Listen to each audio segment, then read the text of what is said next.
আসসালামু আলাইকুম, আশা করি সবাই ভালো আছেন। চলে আসলাম SP125 হুন্ডা SP125 এর যে মডিফিকেশনগুলো আমি করছিলাম তার লাস্ট পার্টে।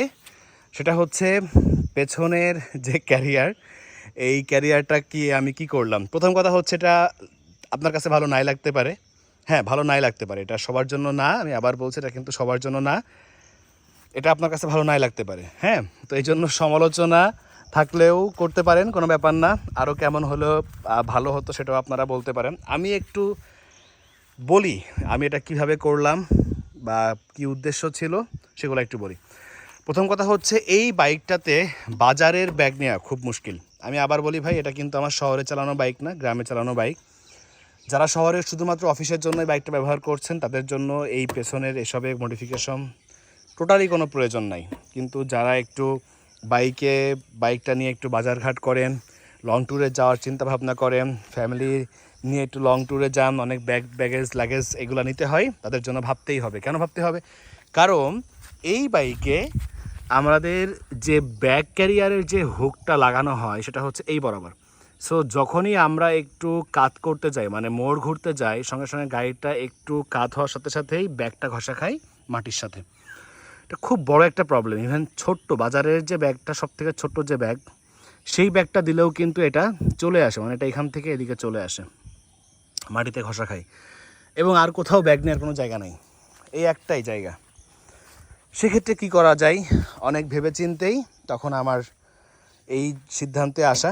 প্রথমত হচ্ছে বাজারে কিছু স্ট্যান্ড পাওয়া যায়, যেটা শুধুমাত্র পেছন থেকে নিয়ে আমি একটু দেখাই।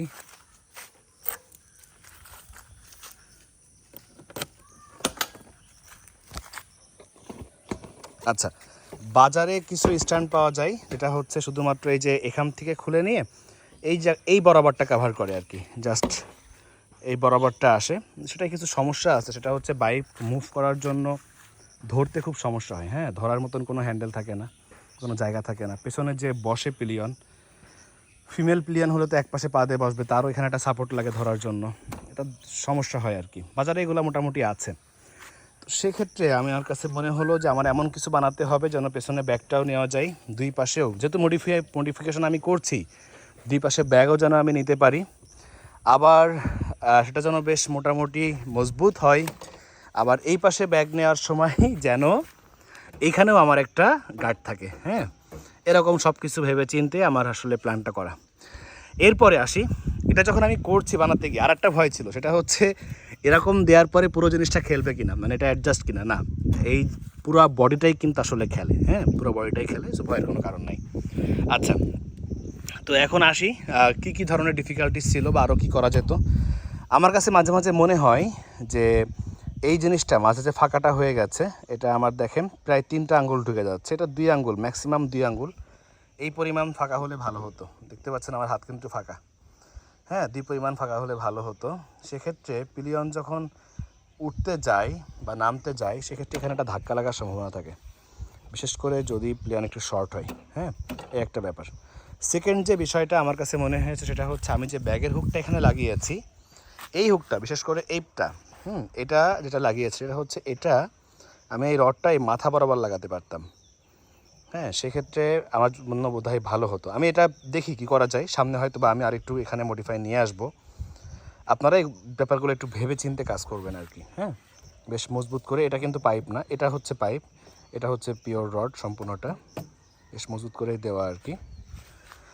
আচ্ছা, এইখান থেকে একটা রড আসলো, এই রডটা যেন অ্যাডজাস্ট না হয়। এখানে ঝালাই করবেন না, অ্যাডজাস্ট করবেন, এটা যেন আপনি খুলে রাখতে পারেন। অর্থাৎ আপনার বাইকটা এটার উপরে কিন্তু ডিপেন্ডেড না, আপনার এই ক্যারিয়ারটা কিন্তু এটার উপর ডিপেন্ডেড না। ক্যারিয়ারটা ডিপেন্ড হচ্ছে এটা, এই যে এটা, হ্যাঁ, এই জিনিসটার উপরে এটা ডিপেন্ডেড।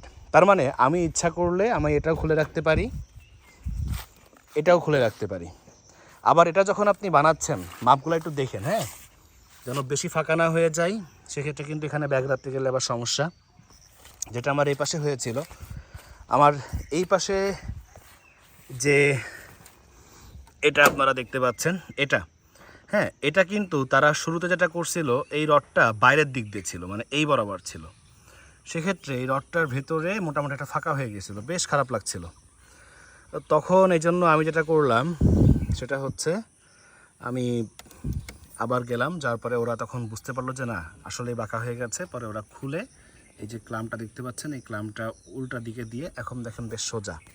হ্যাঁ, আমি একটু ফাঁকা দেখানোর চেষ্টা করি, দেখতে পাচ্ছেন আপনারা বেশ ফাঁকা এবং খুব মজবুত, কিন্তু এটা খুবই মজবুত, হ্যাঁ খুবই মজবুত। আচ্ছা, এরপর আরেকটা বিষয়, সে বিষয়টা হচ্ছে এই জায়গাটায় কেন আমি লোহার পাত দিলাম। মানে ফ্যাক্টটা হচ্ছে এখানে কিন্তু রডও দেওয়া যায়, এই লোহার পাতটা হয়তো অ্যাভেলেবেল নাও থাকতে পারে, এখানে কিন্তু রডও দেওয়া যায়। বাট সেই রডটা দেওয়ার ক্ষেত্রে একটু পুরাটাই কেমন যেন রড রড হয়ে যায়, তো ক্যারিয়ারটা কেমন যেন একটু বেমানান লাগে। মানে আমার কাছে মনে হচ্ছে যে এই রডটা, এই যে প্লেটটা যদি ইভেন এই পর্যন্ত হতো, মানে এই রডটা না থাকতো, তাও হয়তো বা জিনিসটা আরও বেশি প্রিমিয়াম হতো। কারণ অনেকগুলো রড পেছনে এরকম থাকা কেমন যেন একটু খুব বেশি ভালো লাগে না। বাট আমি আসলে ওদের কাছে রেডিমেড এটাই পেয়েছিলাম, যে কারণে আমি এটাই দিয়ে দিয়েছি আর কি। কিন্তু খুব মজবুত এগুলা, এখানে ক্যারিয়ার সিস্টেম আছে। ওকে, একটু দেখাই, হ্যাঁ দেখতে পাচ্ছেন আশা করি। ওকে, আচ্ছা, একটু আলোর জন্য আসলে ডিস্টার্বড হচ্ছে, ভেরি সরি। চারপাশে অনেক রোদ, এর মধ্যে আমাকে ভিডিওটা করতে হচ্ছে, কারণ ঢাকায় চলে যাব, বাইক থেকে যাবে, তার মধ্যে চাচ্ছিলাম এটা একটু দেখে যাই। কারণ এরকম মডিফিকেশন আসলে বাংলাদেশে বোধহয় এখনও পর্যন্ত হয় নাই।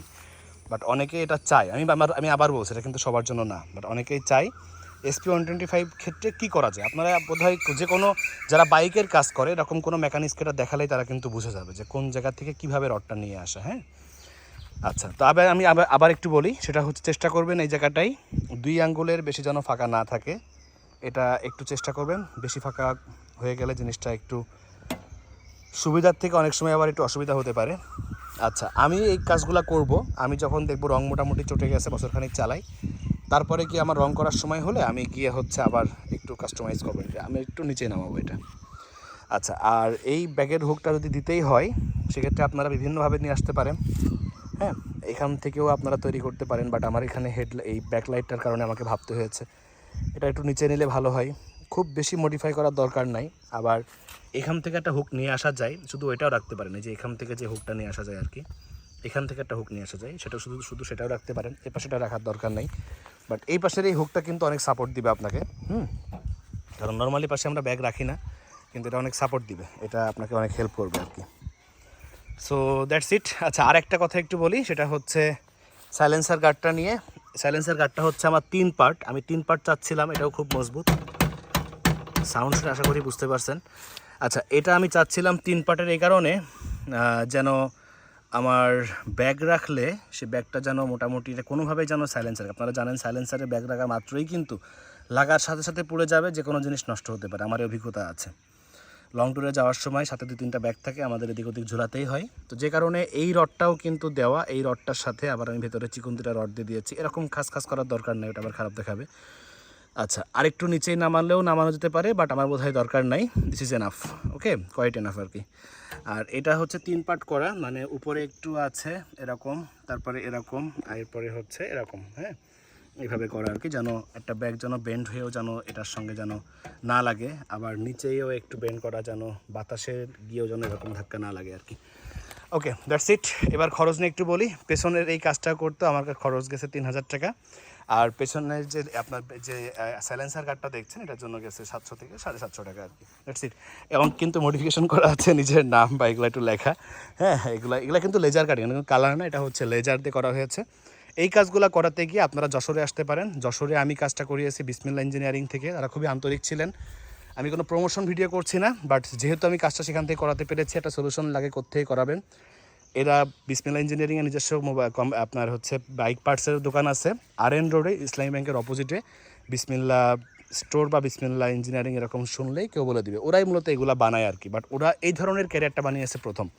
হ্যাঁ, ক্যারিয়ার বানিয়েছে প্রথমের জন্য মোটামুটি একটু ভুল বা এইগুলো একটু চলে আসছে, তারপরেও আপনারা যেহেতু দেখলেন কিভাবে করলাম বা কী সমস্যা আসতে পারে, হ্যাঁ কয়েকটা জিনিস খেয়াল রাখবেন। আমি আরেকবার একটু বলি, এটা কি পরিমাণ ফাঁকা থাকছে এটা একটু খেয়াল রাখতে হবে।